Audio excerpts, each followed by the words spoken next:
Good morning, good afternoon, or good evening, wherever you're joining us from around the world. Welcome to Web3 Warriors, episode 56, featuring Philheal, the one and only multidisciplinary, creative, amazing illustrator, and really prolific creator of NFTs on the blockchain.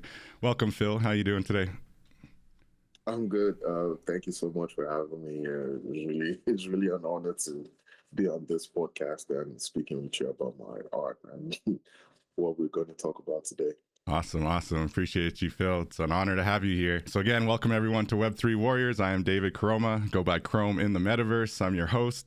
And as I mentioned, today we're going to be talking to Philheal. And on the broader topic for today's episode, we're looking at illustrations on the blockchain and really comic books maybe as a extension of illustrations and the potential to actually create comics on the blockchain and why that might be a lucrative avenue for talented illustrators such as Phil here. So with that, I'm just going to give a few points on what I've seen in the space and kind of the direction that I've seen some projects try to go when it comes to creating comic books and actually creating works of literature on the blockchain even more broadly. So we've seen it with a few of the kind of bigger name collections, Bored Apes. I think CryptoPunks got their own comics out there. Also, I think the Afrodroids did a pretty cool comic book that connected to their Afrodroid project as well, which I was hoping to see continue to evolve into kind of a bigger thing in the metaverse, and maybe they'll still do that. So we'll see. And then there's also more recently the Manga collection, which claims to be all about kind of story building and creating this kind of fictional world with their NFT project. So very interesting there.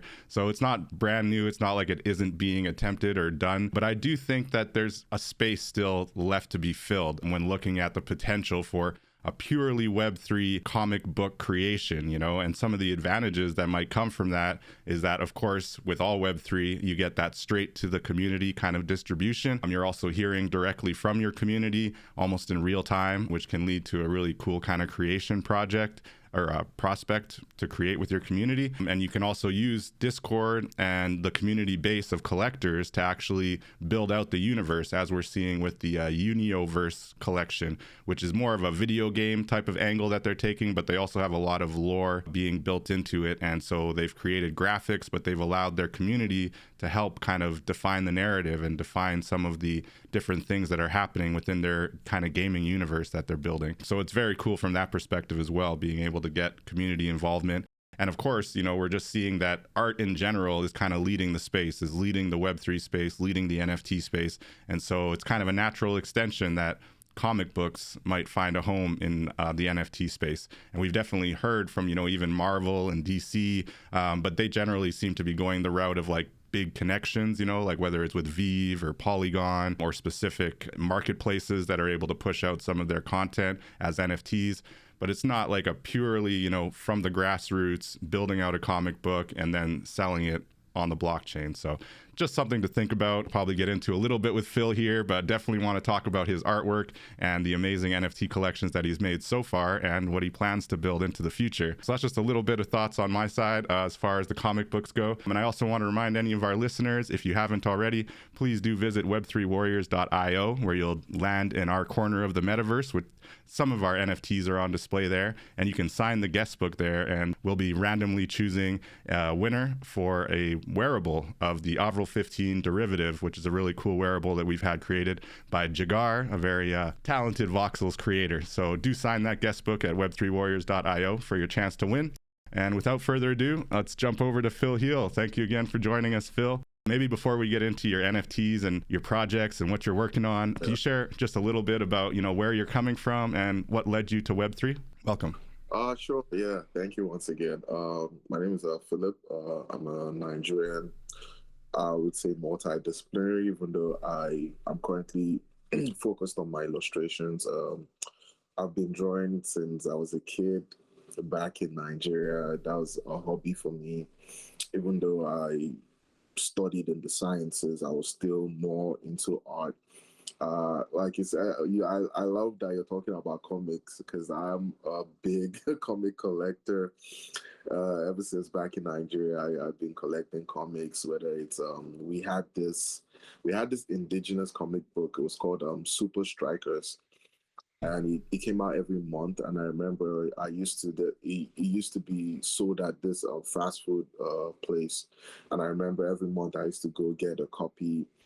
From there, I started collecting Marvel comics. I'm not a DC fan actually, so I used to collect Marvel comics, Image comic. I was a big fan of Image comics, Spawn, Youngblood, and from there I kept on drawing, creating. Then I stumbled into manga. That was late junior high school to my senior high school. I stumbled into manga, and I just started, practicing. When you love something, you try to practice and create your own thing. And from there, I just started keep improving. It used to be on and off because I was in school, I was studying, and I just used to, pass time. And when I go into college, I have a degree in human anatomy, the medical side. So I kept on, that kind of helped me in a way because, anatomy, you have to draw, structures of the human body and that. So my ability to draw helped me, pass class and stuff. Yes. Then I remember in my final year, I was able to do a 30-page one-shot for my characters. I was able to just do 30 pages because I was working on my thesis at that time. But I did that. It was, good. I did that traditionally. Then I moved to the US. Then I discovered, because of my busy schedule with work and life, I had to move everything digital. So I switched to, I had a Wacom tablet. From there, I moved to an iPad, and that's what I used to create with all the time. Nice. My current art style is inspired by manga, majorly. I read a lot of manga. I actually even collect manga magazines. Yeah, I think think I I can made see the inspiration a little bit in there. And honestly, I yeah, think I see the inspiration of that indigenous comic you're talking about as well. yeah. So the most of my pieces are also inspired by African mythology, stories, legends. Growing up in Nigeria, I used to, I'm from the Igbo tribe, and I go to the village every December, and my grandmother, my father, my grandfather, they used to tell us stories about people, and that just blew up my imagination. And anytime I create, I try to reference my culture, where I'm from, stories from Africa, West Africa particularly. Yeah. That's beautiful. No, it definitely resonates. So the stories from Africa generally, broadly, kind of inspiring it, but it is fairly fictional, right? Or do you try to mix kind of lore, like actual traditional lore, with works of fiction? I do that. I tend to add, like traditional lore with fictions, because I would say stories from Africa, especially, are like an untapped gold mine, because there are things you come across and your mind like, oh, what if I add this to a concept and create something out of it? That's what goes on with me every time. There are like pieces I've created just by watching a documentary. There's this piece I called The Hyena Men, and it was just watching a documentary about real life men who had hyenas for pets. And I was like, oh, what if you could create a clan and they just ride hyenas and they live with this, and they have this whole bonding process with their hyenas. There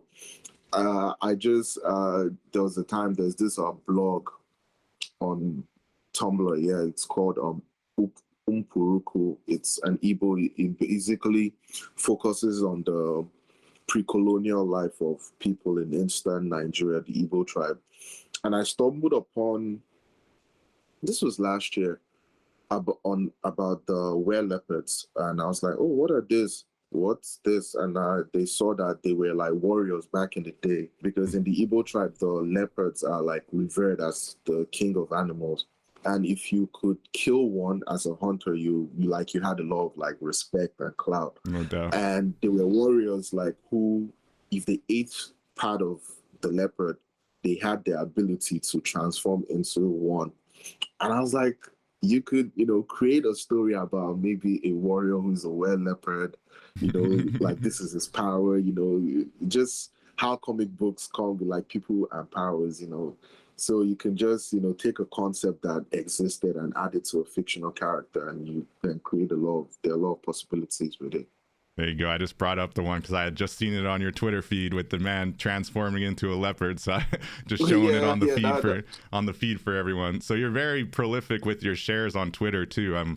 Maybe you can speak a little bit about that and how you've got a really amazing following, like 12,000 plus now on Twitter, and you seem to just kind of drip out art even if it's not on chain yet, right? It's not like you're just holding it back until it's an NFT and then you share it and tell people to go buy it. You seem to be much more kind of open with your art process, and you're just kind of sharing art for the sake of sharing it, and then you decide which ones you're going to put on the blockchain. Okay. Yeah, Twitter. I've been on Twitter for like I'll call myself a Twitter OG. I've been on Twitter since 2011, but Nice. My account was kind of small. I wasn't sharing my art because I would say Twitter also, like, me growing on Twitter is also linked to me being on Web3.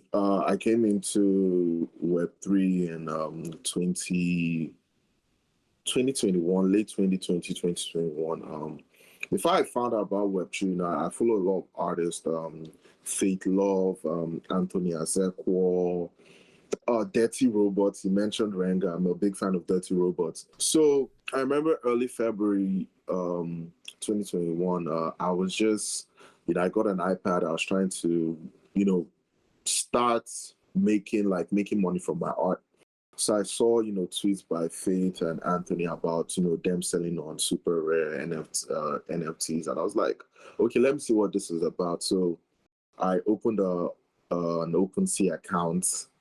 I put a few works there. Nothing happened. So I was kind of like, nah, this is a scam or stuff like that. I've not been, like, since I've been drawing, I've not been like successful in trying to monetize my work. I only just share it. So I took a break. Then about between June, July, August, I was on Twitter. Then I started seeing spaces. I started like listening to some spaces, especially by Stones the Organic. I used to hop into spaces. And then I started learning like what Web3 was about, the NFT space and stuff like that. Nice. So I used that moment to just learn, just listen, know what's in, what it's about, and again, this space moves fast. It moves so fast. So after, I started talking to people, started speaking on spaces, learning more, sharing about myself and my work. And from there, I just minted. At first, I started minting my works. I remember my first mint was an edition piece. It was on that account got hacked though. Well, it was a 10. Yeah. I feel like getting hacked is a rite of passage in this space. And also, a bad rite of passage. Knock on wood. I've been lucky. I've narrowly escaped. The attempts have come my way, and there's been a couple times I almost clicked. I was like, oh no, can't do that. This one was so good to be true, but it was one of my early works. It was so early, but once I made it on the Wacom tab. Then when I got the iPad, and I like worked very well on it, and I made like a 10-piece editions. And I remember going to a space and just talking about it, and like that, it got sold. Like I remember I almost got sold out, only one piece left, and I was like, really? Because I'm not like pro. I didn't go to art school, so seeing people appreciate my work is kind of like, oh, I'm that good. Yeah. So that kept me in the space. I won't say this space is where you like sell out fast. There are periods of the bear market and all of that. But the fact that I was able to connect with people with my art, just made me stay. So I kept on, working, kept on drawing, share my work.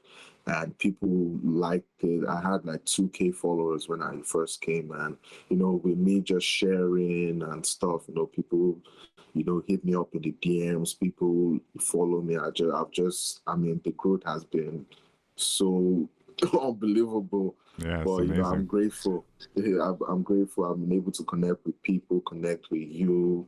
You know, done a lot of things. I think last year I had my work on Times Square. Amazing. That's amazing. Yeah, it was on Congrats. Times Square. You know, I remember that. I remember that feeling of, you know, being in New York and just seeing my work, and I was like pointing like that's me, you know, because I could never believe like in years of my work be on Times Square.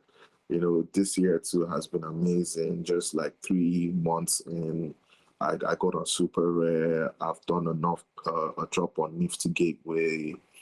I've just been, it's just been a wild It's rush of things. super Yeah. exciting. Congratulations on all that, and that's what we like to see, you know, continued momentum. I got your super rare piece up on the screen right now. Congrats on that sale. I saw it sold for 0.6 Yeah. ETH not too long ago, Yeah. March 4th. Yeah, So that's awesome. Do you want to tell us a little bit about this this piece and the OJUJU saga? Oh yeah, so I have two collections on I would say two full collections on the blockchain. The first one is on Foundation. It's called the DIBIA and the Masquerade. That's my I'll say my OG collection. That is what I've been working on even before I got into NFTs. The DIBIA and the Masquerade is basically I have to explain the term. The DIBIAs are the shamans in, you know, Western Africa. The DIBIA is the Igbo name, you know, they are called Babalawo in the Yoruba tribe. So I remember having this concept like, you know, what if they could summon masquerades? Masquerades are, you know, like representatives of the spirits, the gods, you know, they represent a lot of things. So I was like, oh, what if, you know, they are in a battle and they could summon these masquerades to help them, you know, fight, you know, help them do stuff. So I've been creating this world for a while now where, you know, there are different DBS from different tribes that control different elements and different powers. And I try to incorporate a lot of, you know, things from West Africa. They're like nomadic horsemen. The hyena men I spoke about are part of that world. The were leopard is part of that world.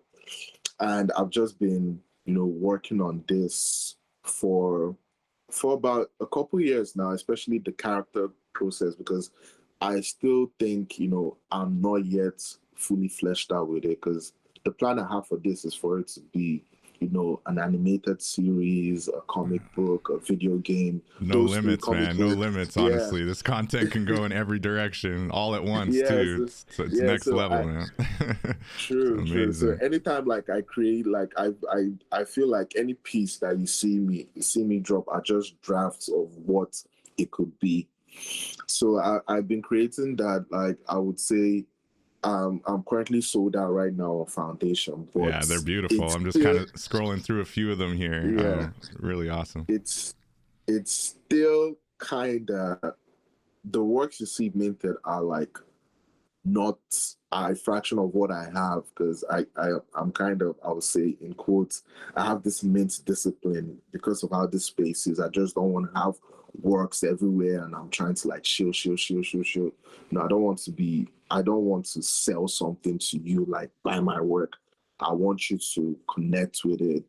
I want you to know more about it. That's why since the end of last year to this year, anytime I'm minting something or dropping something, I, you know, drop like a thread about what it's about. I, you know, go into detail so that, you know what the vision I have, and I want you to see that vision before I like mint it.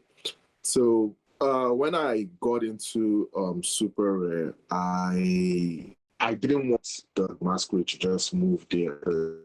You know, it's kind of confusing. I like my stuff being arranged and organized. So I was like, let me start something new. Then last year, by the end of last year, I had this down period. I was so down. It was, you know, like things weren't working. And I couldn't draw the usual characters, the usual backgrounds that I used to draw. And I remember, I can you go to, I think, Nifty Gateway. again, like all the stories are kind of tied to each other in a way. So yeah. Were leopard. I never heard of a were leopard before. I love it. And so Nifty Gateway, how do you feel about that platform in general? I think they seem to be a little bit more, we could say, fiat friendly. Yeah. It's again, I want to shout out Charisma. His name, he goes by the name Charisma. His username is Stop Stare on Twitter. He's the one that curated me for that drop, and I think that's my first solo drop ever on Nifty Gateway. Okay. So shout out to him for that. It's a new, like a lot of people have that, like, oh, it's on fiat. So, but the drop was very successful in mining terms, and I broke a couple records, nice. Personal records. So I'm so happy. Yeah, I just sent you the link. Cranioscopy. So, yeah, cranioscopy. That's the drop. The pieces I made during that down period I was talking about. So I was really down. I couldn't draw, and most of the time I used to draw at work. I used to work the night shift. I don't work there anymore. So I was just, I couldn't draw. Like I kind of had art block in a way. So I remember I had this headache. The first piece was the cephalagia, was the first piece I made during that period. And I was just having a headache, like a big headache. So I started like drawing like things coming out of someone's head, and I got into the flow of drawing again. So I quickly worked on that piece, I fleshed it out, and I even had the name. Cephalagia it's just headache. It's just the medical term for a headache. Oh, nice. Yeah, and I made this last year, August. Then I looked at it, it was a representation of how I felt at that period. I didn't feel so good. And I just kept on, anytime I was down in that period again, I created the next piece. The next piece was Get Out of My Head, because I just wanted, all the thoughts that I was having to just move out. So I created Get Out of My Head. Then during like the end of the year, when, like things were coming down, and I had to like accept like things for what they were. I created Accepting My Demons, and I had no plans on minting any of them. Like that's why they're on Nifty Gateway, because I had no plans until Charisma hit me up like, oh, I want to curate you for a drop. Do you have anything new? I was like, oh yeah, I have these pieces I created. Maybe this is the right to put them on. So after, seeing the reception people had about this, I think Accepting My Demon is I think my most liked piece on Instagram. I said, let me, explore the theme further of, having like, going through things and the problems you face. Let me use the masquerades, the OJUJU, because the OJUJU are like, the word OJUJU is for like evil masquerades. And as a kid back in Nigeria, they used to scare us with it. They were like, oh, if you don't do this, the OJUJU will get you, the OJUJU will bite you. So I was like, oh, let me use the OJUJU as, what we are, facing, like the problems we are facing. Let me use the OJUJU to represent them. And I created, Escape early. I even created that before I got the acceptance mail on Super Rare. That's another story, because so I created Escape to just flesh out the idea, and it was really, it came out the way I wanted it to come out, and people liked it. Then once I got on Super Rare, I was like, oh, okay, let me use Super Rare just to build this new collection and just focus it so that if you want the OJUJU Saga, it's on Super Rare. If you want my DIBIA and the Masquerade, it's on Foundation. It's fascinating the way you've threaded these all together. The fact that they are so like related but different, you know? So different Yeah. projects and existing in different marketplaces, but having somewhat of a common thread through them all, it's really amazing. And the fact that you didn't go to school to learn this level of illustrative detail is really, really mind-boggling. So that's really impressive, man. And congratulations on all of the sales you're getting. And yeah, you can just see how this is going to take off. So I got to ask, what's the next step? You know, where are the OJUJU going? What is where is this line of artwork kind of leading you right now?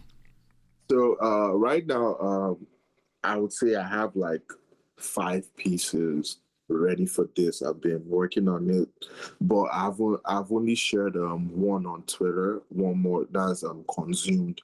It's on Twitter. There's still like more. I want to like build them up. Then I now want to link it with the DIBIA and the Masquerade in a way. I just have this plan for it where, you know, I'm trying to, now that we have like manifold, we have this burn mechanic, I have this idea of maybe making like 2 pieces from each collection. Then if you like burn, I was talking to somebody about even like a smart contract where, you know, you can just move it and transfer it to the collection and to now reveal a larger artwork bridging the 2 collections together. So that's the plan for it. But the OJUJU Saga is just, you know, a representation of people and going through different things. I kind of even have like a victory piece of you overcoming that problem, like you fighting the OJUJU itself. Yeah, but the DIBIA and the Masquerade, I have a lot of characters. Like the Hyena Man, the Well Leopard. You know, I did a previous piece on it like way back, but you know, I've been looking at my old works and I've just been not satisfied again. I remember, you know, the satisfaction I had back in the day, and I'm like, what was I thinking? So I'm being giving too hard them on like yourself, man.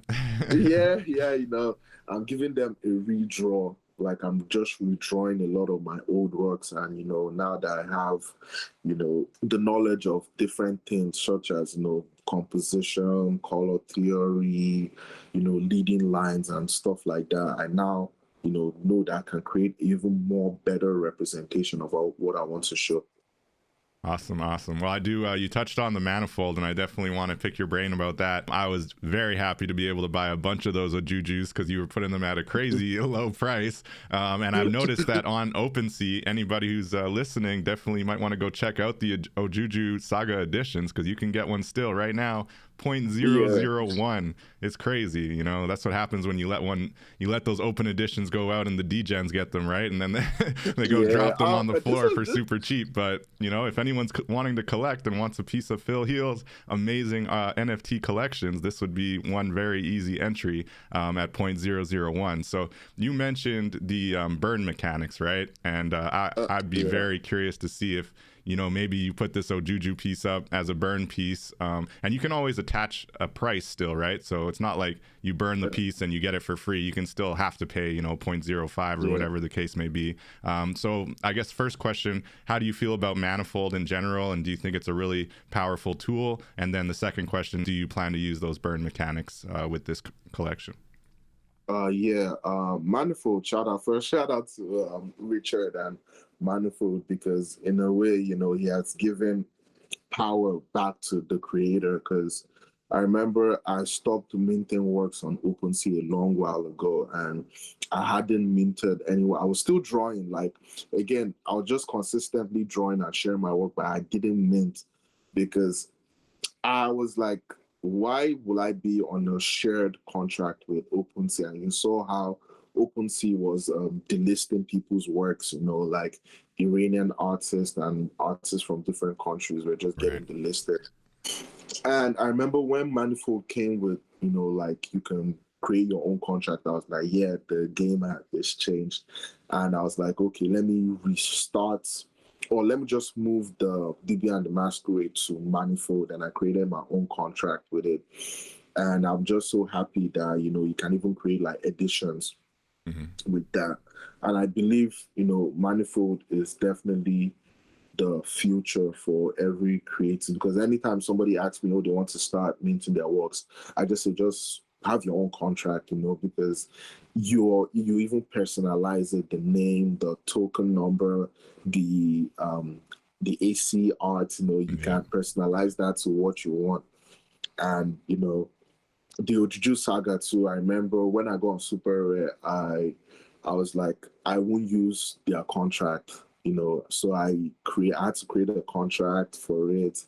It took like 3 weeks for it to get indexed into Super Rare, but I was like, it's worth the wait as long as it's on my own contract. I own it. No doubt. Yeah. So even that Then, the escape piece on Super Rare, you were able to mint through your own manifold contract? Yeah, it's a manifold contract. Nice. Yeah. And for any listeners out there, that's manifold.xyz if you want to check it out. As Phil was just mentioning, that's how you're going to be able to actually custom mint your own smart contract. And it does give you a lot of versatility around having an open edition, having a timed edition where it's only open for a certain amount of hours or days, and also having these new burn mechanics. So if you want to have a token that you kind of release to the community, maybe at a super accessible price, like what Phil has done with this really amazing OJUJU piece, and then being able to actually take that and say, well, if you collected that, now you're the only people that have access to this next token. If you burn the token you collected, you'll be able to purchase this token. So it's a very cool mechanic that is really empowering creators, and a lot of different creators are using it to really build up their floor price as well, right? Because people at first think, oh, well, that's just a cheap NFT, but then they realize, oh, that cheap NFT gets me access to this next new super limited edition NFT,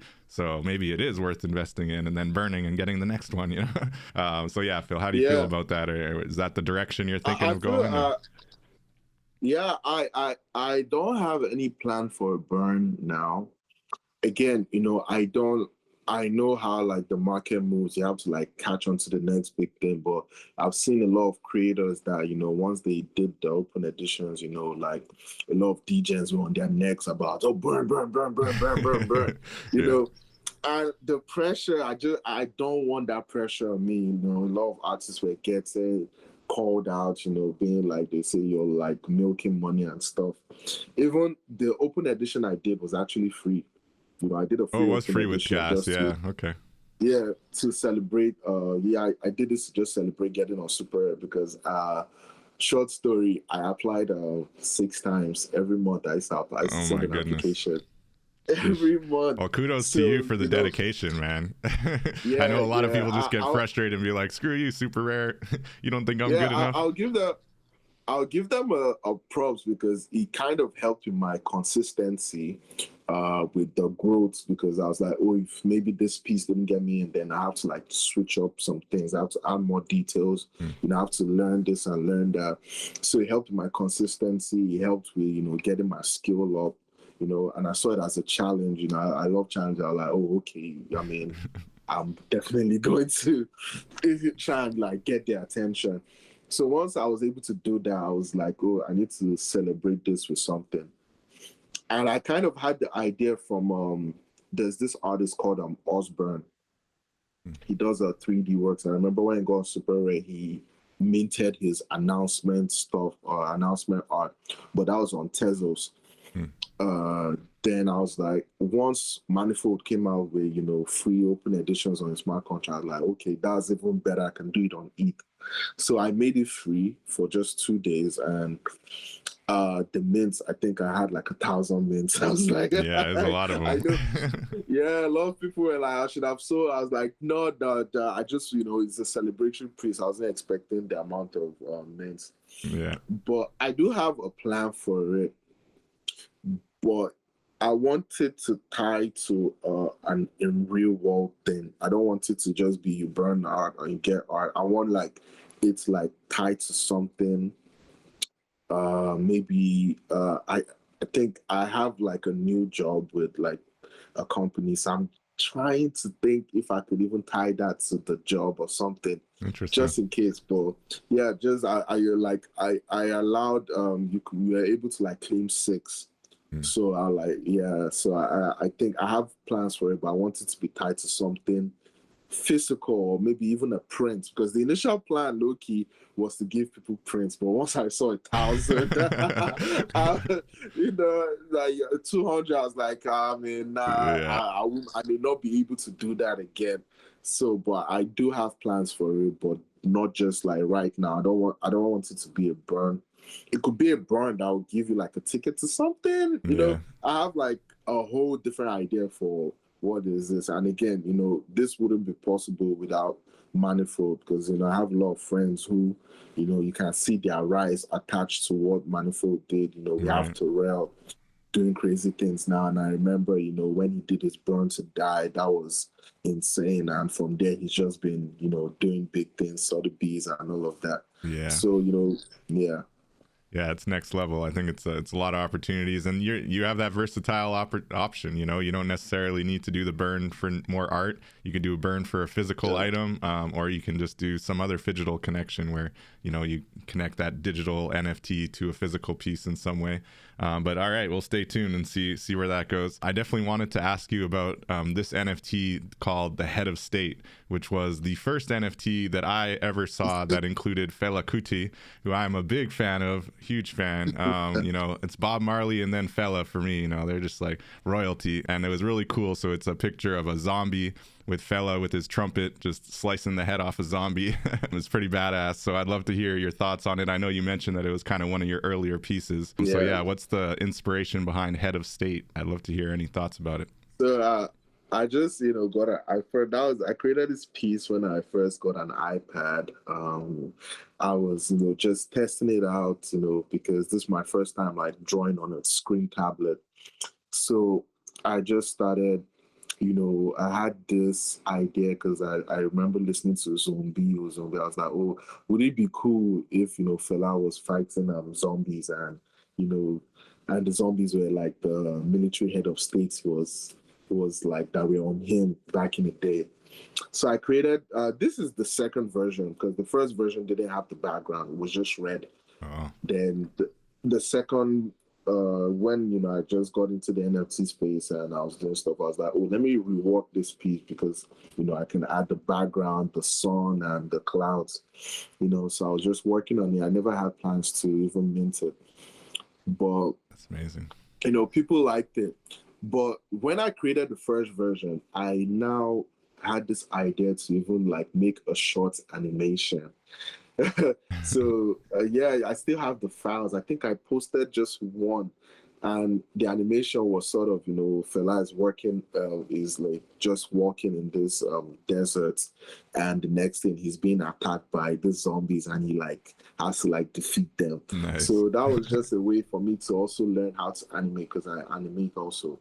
So I was trying to create this short. I'm not yet done. It's because I was working with a small iPad back in the day, and it's not. I would advise anybody to try and animate with it. So so this piece, I remember I was like, oh, I should mint it. But I just, again, I'm not a big fan of just minting work ASAP like that, because sometimes I might spot mistakes, sometimes I might not be even satisfied with minting it. So when I did the second version, I was like, okay, sure, let me mint it. And I put it up, and I remember the first person, I think it was Taylor WTF that first got it, then Nissan, and like a lot of people started collecting it.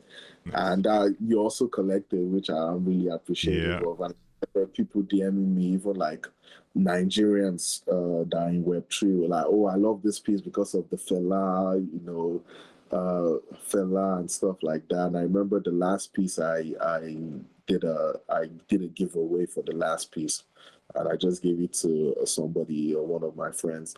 Nice. But yeah, this is just one of like a few pieces outside my main story pieces that I just mint.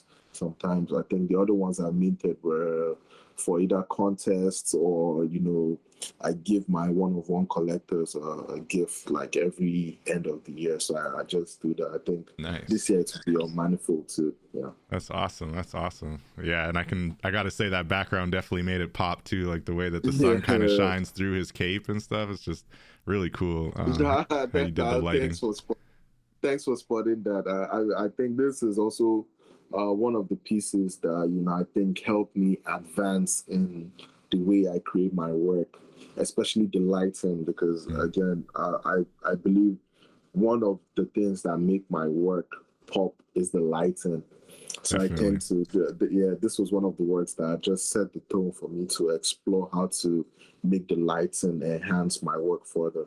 That's amazing. The fact that you're self-taught is just really next level, man. Really impressive. And you mentioned the animation option. I was going to ask you, because looking at the DIBIA and the Masquerade, you've got 1 or 2, 3 of them animated. Three. And what makes, so what kind of defines whether you're going to animate a piece or not? It definitely makes a little bit of a difference, right? And they always seem to take advantage of the lighting. I really like the one with the piece one with the butterfly flying by, and it's always subtle, so I love that you don't really take the animation to like any extreme place. It always seems to be just a little subtle touch. But yeah, what kind of defines whether or not you animate a piece? It just it felt I need to, because again, I used to work on a small iPad. I just got a new one recently, a bigger one. Nice. But because of that, and again, I used to create most of the works I've created up to now were at my job. I used to work a night shift, so no doubt. That's amazing, man. Yeah. That's awesome. That's what I like to hear. Yeah, burning that midnight oil. So the piece was actually the first one that I animated, and I created this because I just got a new laptop then. So I was like, let me try and just create something like more visually, pleasing, because I don't want it to be all, illustrations all the time. So I created, this is just a drawing. The lady and the statues are just the drawings.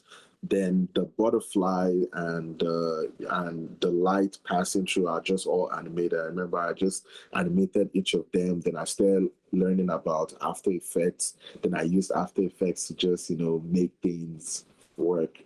So I think this is a practice piece, because I have 2 that I don't plan on minting. I don't know.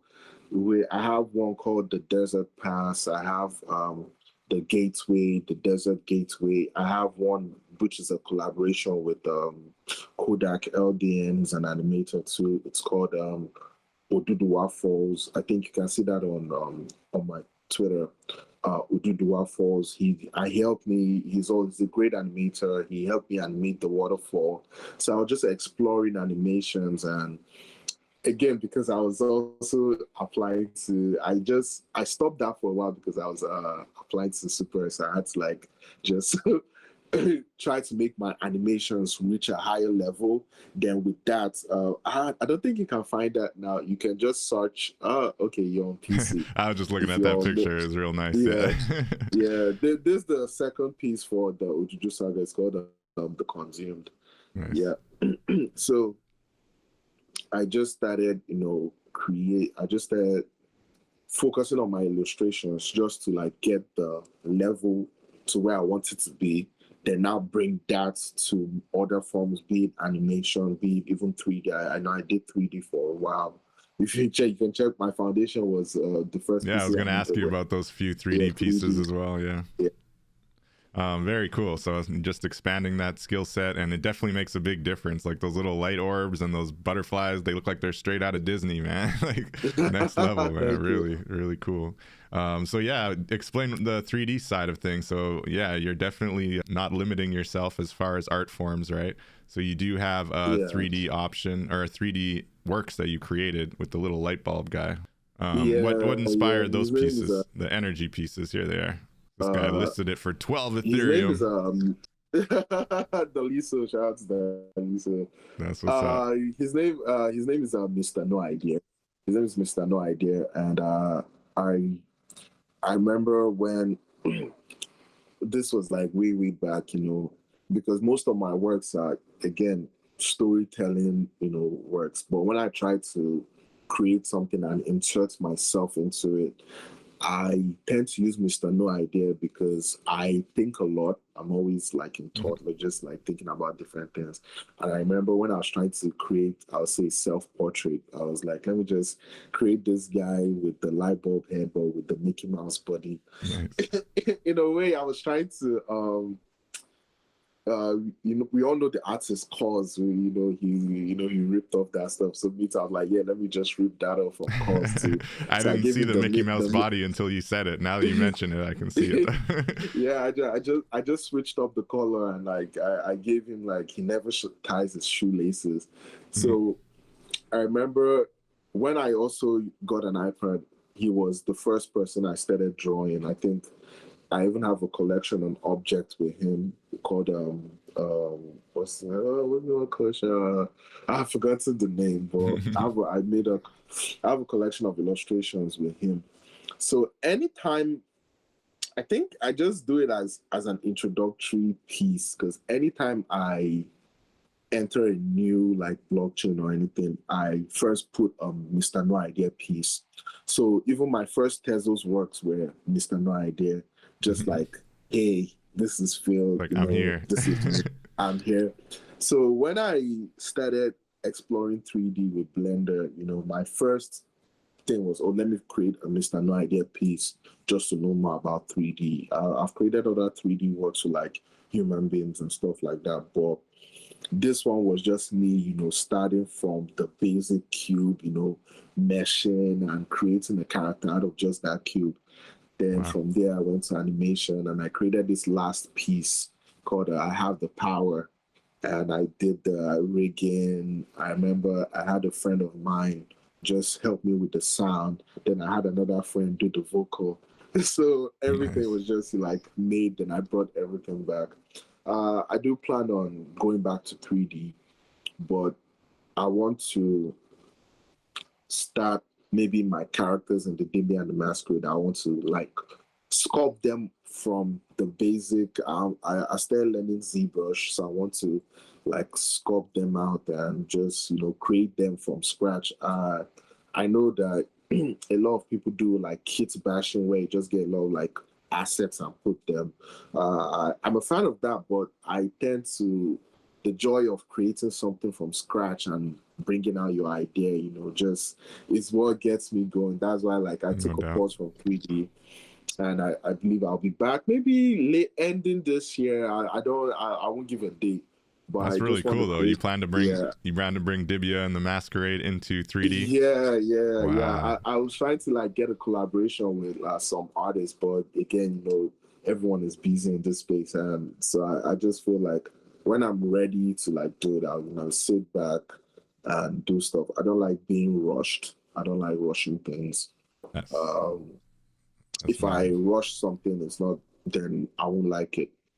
Yeah. So that's why even like when I mint stuff, I don't mint something that I just created.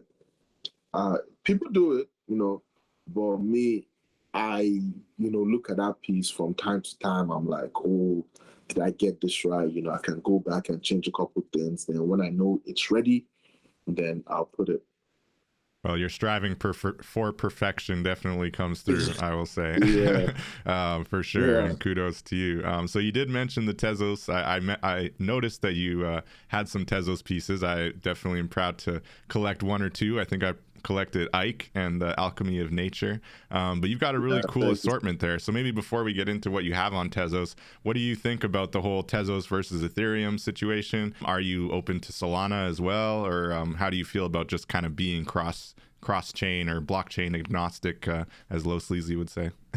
I don't believe in like blockchain supremacy, because to be honest, most of the amazing works I've seen were on Tezos. Actually, I've been a Tezos maxi even before the boom. I remember Hiket Knock. I used to collect on Hiket Knock. I used to collect on Callum Mint. No doubt. I've been a big Tezos maxi before Tezos was the only way for me to collect art back in the day. And I remember, back I used to just like save, like put $50, then I'll just go on a collecting spree. Nice. And it's good to even see like Tez native artists, coming to it and being like super successful. We can see the likes of Rare. We can see the likes of I don't think Bats. No. There's this artist, Lucre. Lucre was also, was Tez native before he came to it, and he's doing amazing. So Bongdo as well. I don't know if you're familiar with Bongdo. He's killing it right now. Yeah, I was about to. Yeah, he gave me a follow last week. I'm so actually super amazing. I've been, and you see like the amount of, and again, people are like the price point, but I'm not like, it's not about the price point. It's about the quality of art, because the art you see on Tez is just so amazing that you just have to like, even got me into generative art. I've collected a lot of generative art on FX Hash. I used to make tweets that, if I take a stroll on FX Hash, I'm going to go broke because of like the quality of art you see. Yeah. The quality of art you see there. And I tend to use Tez just for like my experimental pieces. Like you can see some AI works, when I started experimenting with AI. I remember creating like a tarot, African tarot cards with AI, and I did that on Tez. I published that on Tez. Anytime, even like my pixel art, the Downfall Dreams, the Keke Dreams, these are all pixel art of public transportation back in Nigeria. I created pixel animations with them, just put it on Tez. I don't even like list them for like insane prices. I only have one piece for like a high price. I just want people to just collect it, have fun with it. You can blow it up, just I see Tez as a fun place for art, just bringing the fun. Nice. Because, on Ethereum, everybody's serious, what's your floor price? What's your all-time high? This and that. But on Tez, you just tend to like have fun. I like that. This piece, EK, this piece, EK, was a piece I made during a space. I was just on the space and I was drawing, and I just made this piece, and it was just sitting in my file. I was like, okay, let me bring my illustrations to Tez, because I never had like my DIBIA and the Masquerade style of illustrations on Tez. And this was the first one I did. It's actually a redraw of a very old piece I made using my Wacom tab, and I was trying to make an Igbo samurai. So you see, like, he's wearing the Ohafia hat. That's like an Igbo fashion cap with the Igbo dressing, just with a samurai. So I just made a redraw of him, and for fun, I just put it on Tez. Then I remember creating like a couple animations.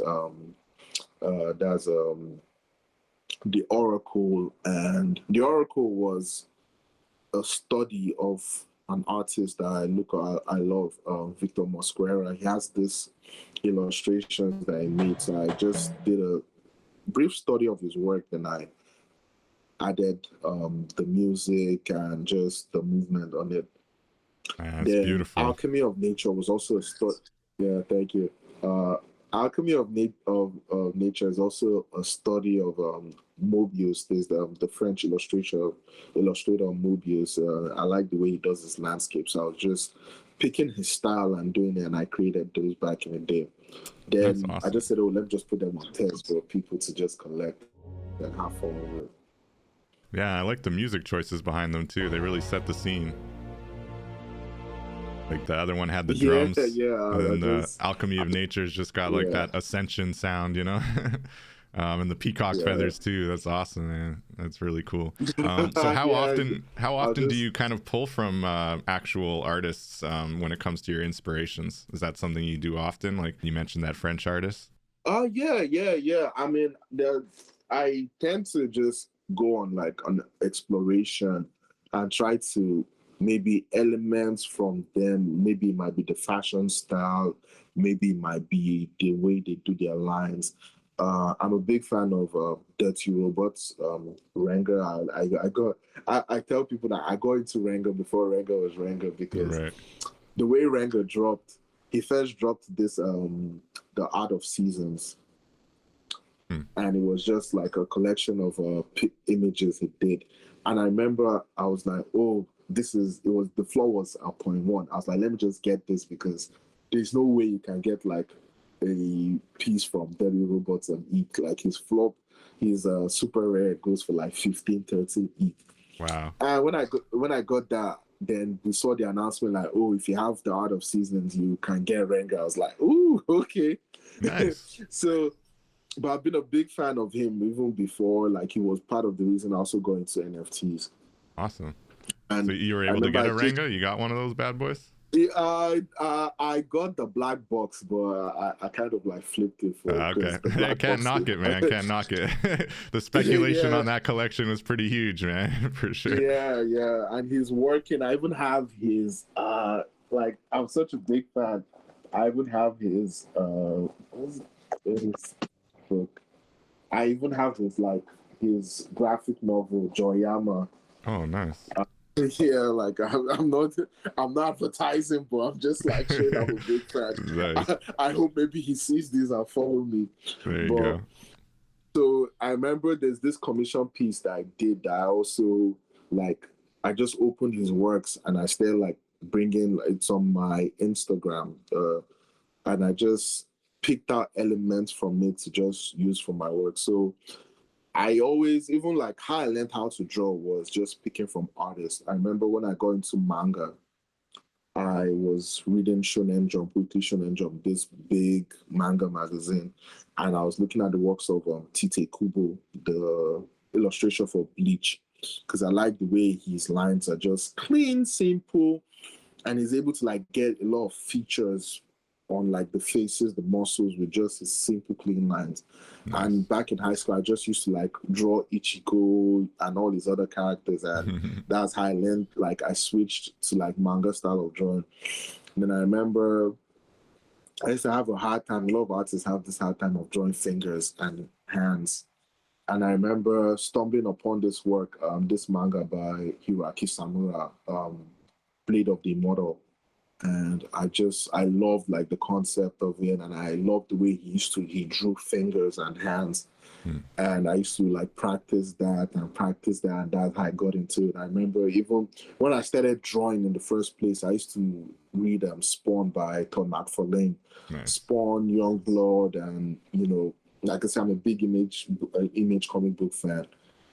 And nice. Look, I think I'm a big fan of them because they were the first company to be creator owned, because if you know comic book history was DC, Marvel, and like no creator could own the rights to their characters until they moved. Jim Lee, they all moved and created Image Comics. Nice. And I think that was what so I used to like practice and just draw like from there, and that's how I learned how to draw. Just first drawing the characters and just do my own thing.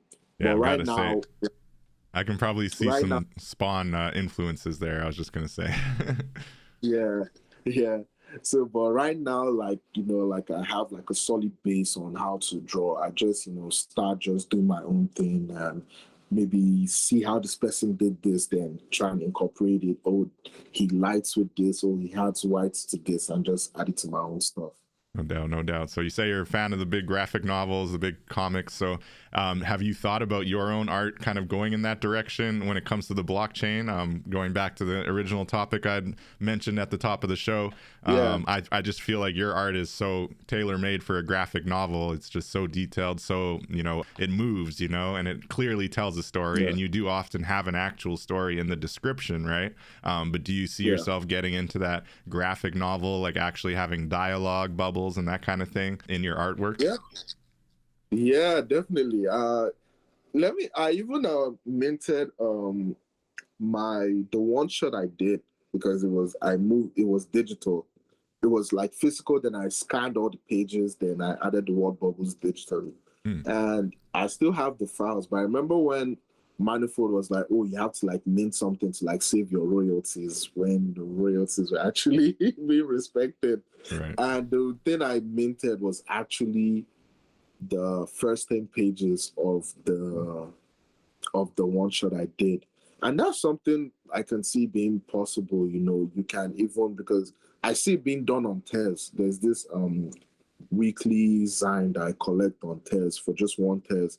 Nice. And you can read it on the blockchain. And I feel like it could be done in Ethereum where, you know, if you're a holder, I think people have already done it and know that there's this punks coming. Yeah, people have done it, but we've not seen it as something where, you know, you can drop like a weekly issue or a monthly issue and people will be able to collect. And I feel like that can be done. There are just like a lot of, I mean, now that Manifold has brought like, you know, the editions and stuff, you know, it can be easily done. It can be easily done. The only thing that is like stopping people are maybe gas prices. I feel like it's only gas prices that are stopping people. But to your point, it could be done on Tezos, and maybe that would help with that side of things. But I agree with the Ethereum side. It's been done on Tezos. It's been done on Tezos because I remember seeing this. I think it's called Slot Magazine, and it's just like a weekly. I think it's every month. They just like ask a lot of artists to like drop images and like short comics, and I collect it and can read it on the blockchain, and I can see it as a way, you know, for like comic book companies to also like tap into Web3 because, you know, a lot of them are in the space again, and I feel like that's because, you know, the bear market, bull market, you know, when the bull market was on, a lot of companies came in, you know, and once they saw, you know, everything go down, they dipped. Right. So, well, when they came in kind of paying companies to do things for them rather than really trying to understand it, I think, for themselves, right? And that's where, you know, it'll be interesting to see how that goes, because in the end, to your point, it's just another avenue to sell, you know, your novel, your comics. So why not use it? You know, why not take advantage? And then it does open up a whole new avenue of, you know, actually being able to have that direct contact with your collectors and being able to have benefits hidden, you know, kind of attached to the digital tokens for your collectors. So it's just a whole new kind of gamification angle, right? So you think it's going to be a lucrative thing, you know, a year, 2 years, maybe the next bull market, it's going to be more and more comic books popping up on the blockchain? I mean, if you think about it, you know, the comic book world right now is kind of like how the blockchain, how the NFT space is. I mean, we can remember the comic boom, when, you know, comic books boomed back in the 90s because of, you know, exclusive cover, holographic covers, special issues, this and that, you know, that created the comic book boom back then. And it's the same way how the NFT space is, because they'll be like, oh, we have a new collection, we have this, you can see mutant apes, bored apes and stuff like that. And I feel like you can bring that back into the blockchain. I mean, with Manifold, let's say I do maybe this piece and I'm like, oh, if you collected this piece, you can burn it to get like the holographic cover issue of this. You know, there are possibilities to do it, and the blockchain will just make it easier for you because you don't need people's addresses, you don't need people's credit card information, you just need their wallet address, and you can just airdrop that instantly. Exactly. I just feel, you know, what's stopping, you know, comic books like coming into the space and stuff like, it's because of, you know, the bad vibe NFT had back in the day. You know, remember there are a lot of artists that a lot of them are even anonymous because they don't want like their fan base to know they do NFTs, because, you know, back then people were like, NFTs are bad for the environment, you know, oh, you're spoiling this, you know, it's a scam, it's this and that. And that will make it hard for, you know, a lot of established artists to come into the space. I mean, I think I made a tweet like, imagine if Jim Lee or Todd McFarlane, you know, came into the space. That would bring, I mean, those are icons. I mean, Jim Lee's an icon, to like Rob Liefeld. They're like, I think even, you know, Rob Liefeld had a drop on, I think, Maker's Place. And it didn't really do good because, you know, there wasn't really that hype for it, you know. So I believe, you know, if a good marketplace teams up with like a good, like an iconic artist, even like Frank Miller, and they just drop like a comic book or something like that, you know, that would maybe be the spark to bring it. And we just have to also like let people know, like, you know, Ethereum has moved to like proof of stake right now. So I mean, we are not like burning through, you know, Right. electricity. At least doesn't have the environmental fudge Yeah, that it once yeah, had. yeah, Yeah, no, it's interesting. And Maker's Place is one of those marketplaces that has really kind of actively reached out to, I think, to traditional artists and tried to yeah, say, like, come to us, we'll curate. I think they do take a little bit of a bigger chunk than some of the other Web3 art options, but they do that because they put your work in their galleries, and they tend to show up at a yeah, lot of IRL events. I know they were yeah. really busy at Art Basel in Miami back in December, Yeah, and so they do a yeah, I lot of saw those them. kind of things. Yeah. Yeah, So that's, I think, their pitch. It's an interesting angle, but obviously, you know, we like to see the Web3 artists empowering themselves as much as possible and not relying on kind of a gallery or a middle yeah, kind of group. But, you know, to each their own, and Maker's Place definitely has found an interesting kind of niche, and they definitely cater to the higher dollar kind of real fine art, kind of traditional art crowd, you could say. So that's an interesting one for sure. Really awesome kind of span of topics that we've covered here, Phil. I appreciate it. I'm wondering, do you have any plans for the metaverse, or do you have galleries in the metaverse right now? Any thoughts towards kind of how things are evolving on that corner of Web3? yeah. The metaverse, you know, I've been in and out. You know, I like, you know, I've seen like different like things that I would love to do. You know, I think I do have like an on cyber gallery. I just need to update it. You Nice. know, there are a lot of things, but I feel there are people that are also like pushing for it, because there's this collective group called Making It 24/7, and I remember anytime they do their drops, they also have this metaverse space, and people just go in to look at the art. Nice. And I feel like uh, I just need to get like a VR headset that will make me appreciate it more, because, you know, navigating through a screen doesn't give you that experience. A Because little different, yeah. yeah, once I get, because again, I remember when the NFT boom happened, you know, everybody, the thing that came to everybody's mind was Ready Player One, you know, just going into Yes. yeah. Even though like the tech hasn't like reached that level yet, I feel like it's going to be the next one of the next big things happen. I mean, we've seen AI, we've seen how AI has moved over the short period of time. Now imagine the AI moving to the metaverse, you know, and people just doing things in the metaverse. That would be so amazing. So I do have, you know, I have things in the works. You know, I'm trying to, you know, like I said, for my DIBIA and Masquerade, it's video game, animation, and comic book, and I do plan on, you know, bringing that into Web3 and the metaverse. So again, I'm just taking it one step at a time. Yeah. Don't want to rush the. You know, I'm avoiding burnouts. You No, know, for I sure. It is a just lot. It is a yeah, lot. Yeah. yeah, it is a lot. Again, this space, I tell people like a week in Web3 is like a month, because 5,000 things can happen at once and you can get overwhelmed. I don't want that, because I love this space. You know, I've seen people come and go. You Yep. know, it's sad to see them go. So I don't really want to come with like, I know a lot of expectations, like, oh yeah, once I'm here, I just want my hard work to be rewarded. No doubt. So I know that if I work hard, you know, and I share my work, and, you know, be intentional about everything I do, you know, I will reap the rewards in the future. Not, it might be ASAP or it might be slow, Yeah, no but doubt. just have fun. You got to Yeah, take your just have time, fun. avoid burnout, make sure you're enjoying yourself, right? All those important things. Yeah. You know, it's yeah, it's interesting because there's always a lot of angles, and I think the metaverse. It's interesting you mentioned On Cyber. That was definitely the first kind of gallery metaverse that I also was able to create a space in and put up my NFTs, and mine is also now outdated, so I got to update it.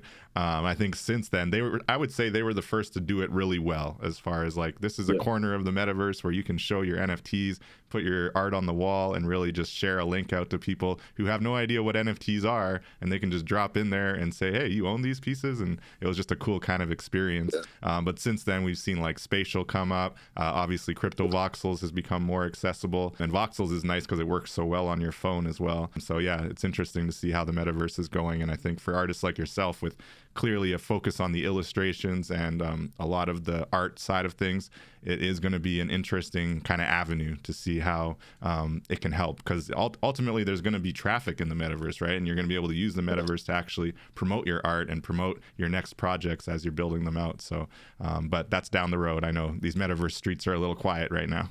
Yeah, they're a little quiet, but I do like I do really love looking through people's on Cyber. Like once I open a profile and I see it on Cyber, I just go in just to like even meet, like get like a lot of new artists that I've been like connecting with and seeing. We're just like through seeing their works on Cyber.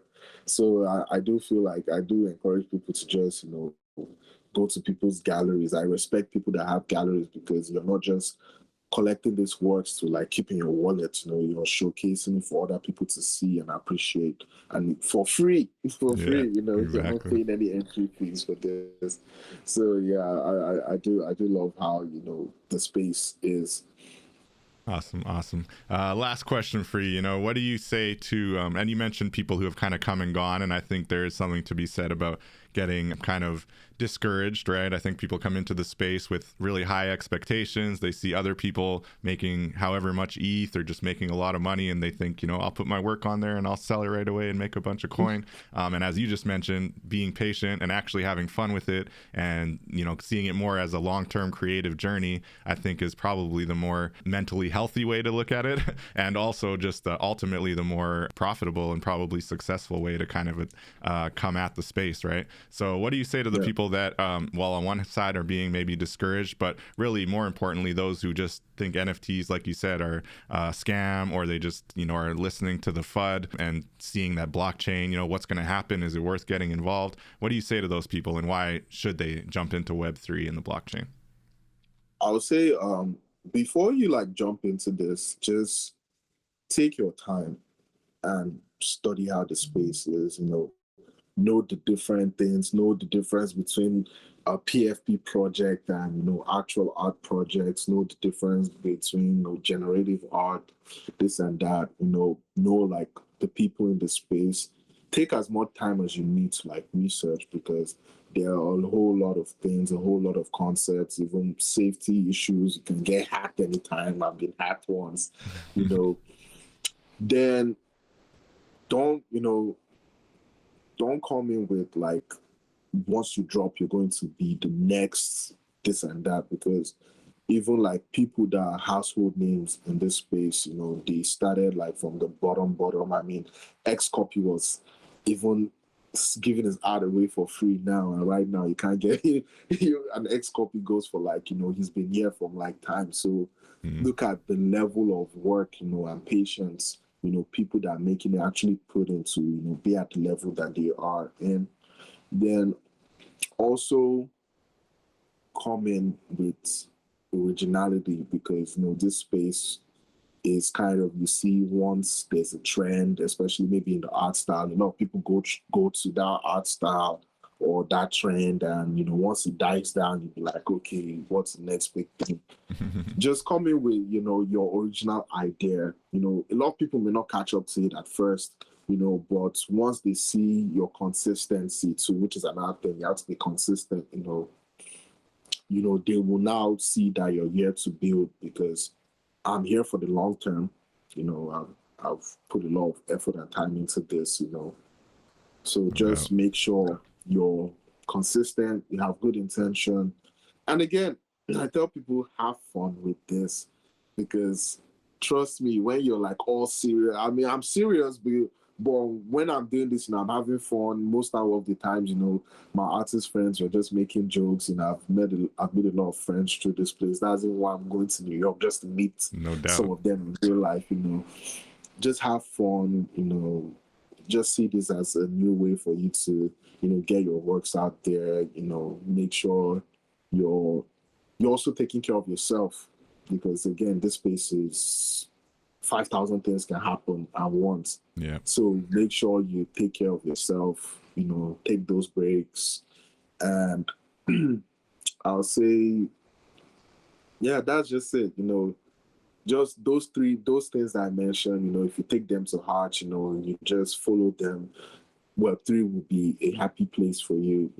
If you just come in, I see a lot of people, they're like, nah, I can't do this. It's not what I expected. And I tell them, like, I didn't even come here expecting what I've been getting, Yeah. But I just kept on doing what I've done, and seeing that work for me, I really appreciate it. I don't expect like my next drop to sell in like 2 minutes, but if Right. it does, I appreciate it. I mean, I've had work sitting for months. I mean, the last 2 animated pieces I had, they were up for like 6 months. Yeah, 6 months before I sold them last month. There you go. Yeah, that's amazing. And just because they didn't sell didn't mean I stopped working. I just kept on doing what I was doing, having fun, new ideas, and that. So just see this as a place for you to just explore different creative outlets, different creative styles, meet new artists, learn about them, know more about yourself. Like right now, I know more about myself as an artist. I know what works for me. I know what I can do. I know the limits, and I know how much work I can put into surpass those limits. That's amazing. That's so just see this as a new adventure for you to explore. That's awesome. That's awesome. You're dropping a lot of gems there. I work with the Dream Conduit DAO as well, and we do a lot of onboarding and also just trying to help educate, creators and artists in this space. And everything you were just saying was just resonating from that perspective, because I was thinking, we have an artathon coming up where we're going to have the topic of conversation is kind of pricing, but also, how you are patient about, the way you price things and the way that you treat limited editions versus, more open editions, or one-of-ones versus, a little bit more copies. And that might impact your pricing, but also the timing of it. And I think you just really hit the nail on the head there with a lot of different pieces. So I might have to follow up with you and get you to join one of these Dream Conduit rooms so you can help educate, spread that knowledge, because really good points you just touched on there. That's amazing. Yeah, it's good you mentioned pricing too, because that's another thing. Like, I see people like coming, I'll say, the luck is also involved in this, because I won't lie, I've seen people that just came in and put one ETH and it sold for that. I've seen people that are yet to like get one ETH, I would say, but just value the work first. Right. You can I tell people, like, if you feel like you want to reduce your price, just reduce it, but don't reduce it because somebody asked you to. Right. I'll never reduce my price. If that's me, I would like, this is the work that I just do that. Then again, I also tell people again, harness the opportunities you see in this space, because it's not only about selling your art. I've done commissions for people for even higher than my floor price just because they saw my work here. I've had opportunities to be on events. I've had opportunities to speak at events just because I'm in this space, and that's been another avenue for me to monetize my work and also get money from this space. So I tell people, like, look for commissions, even art contests. You can see there are jobs here. You can see even projects have spaces for illustrators. We can look out for that. Like, you don't necessarily have to just be, I have, just harness every opportunity you see in this space, because trust me, there are definitely opportunities that people don't know about.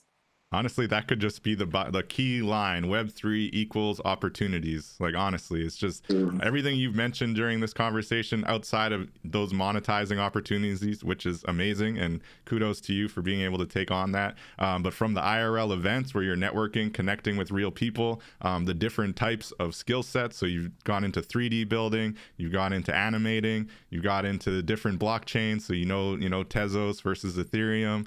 You've even dabbled in AI, which, like you said, said, is kind of the latest trendy thing, right? But you haven't let it kind of deviate you from your original inspirations and your original kind of artwork and your original collections, right? So really important points there, man. Thank you so much for dropping those gems and sharing that with us. And then most importantly, on the topic of self-care, which we did talk about last week with Dr. Lemney as well, very important piece. And that's what we're all about, really pushing it forward in a healthy way, you know, not about FOMO, not about going to the moon and making millions of dollars. It's really about the technology is here. It's not going anywhere. This new Web3 economy, this new creator economy is available for you as a creator, as a builder to take advantage of. And like Phil just said, you know, just open yourself up to opportunities and see what happens. What's the worst that could happen? You just learned something new about a new technology, right? Yeah, I mean, don't be afraid to fail when you haven't tried. So just try it and see where it takes you. That's what's up. That's what's up. All right. With that, I don't think we have any questions from the chat. I appreciate you so much, Phil. I look forward to hopefully connecting in New York at NFT NYC. It is important to connect in real life and make this whole Web3 thing that much more real. So I appreciate you, Phil. Did you have anything else you want to add before we wrap up here? I'll just say I first want to thank you for, you know, the support and everything and having me here. It's, you know, it's really an honor. You know, I really appreciate everyone that's supporting me out there. I see Lost Milk. Shout out to Lost Milk. They've been really supportive for me, and that just keeps me going. Every support, every comment, every tweet, every share just keeps me going because I know that there are people that are really like rooting for me to win, and I, you know, want to like meet their expectations. And I just want to thank you. When it comes to like new drops, I will drop and I will announce it before I drop. I don't like, you know, I kind of change. I just want things to be ready, you know, just ready with me. Take your time, man. Take your time. No worries. Yeah, I'm not trying to get some alpha out of you. It's all good. You can keep it to yourself. I do have a Foundation World drop with a Chimera DAO, which is this month. Yeah. Nice. Then I think my next drop on Super will be, I think, the ending of this month or the beginning of next month. Very cool. That's what I'm working on, and doing something for Nouns DAO. Just I think, but that's later, from way after New York. But I'm working on the piece. So yeah, that's it. Just busy and yeah, trying to make things work. That's amazing, man. I know you're going to be, you know, continuing to climb this crazy Web3 space, and your NFTs, especially those one-of-ones, are going to become even further and further out of reach for me. But hopefully I can snag one maybe at some point. But yeah, I just wish you all the best of luck, man. It's really impressive. I love your artwork. I love the direction you're going in. Just keep plugging away and we'll be watching. And I guess with that, thank you to everybody who tuned in the live stream. I appreciate you. And we will be back next week. And until then, catch you in the metaverse. Peace out.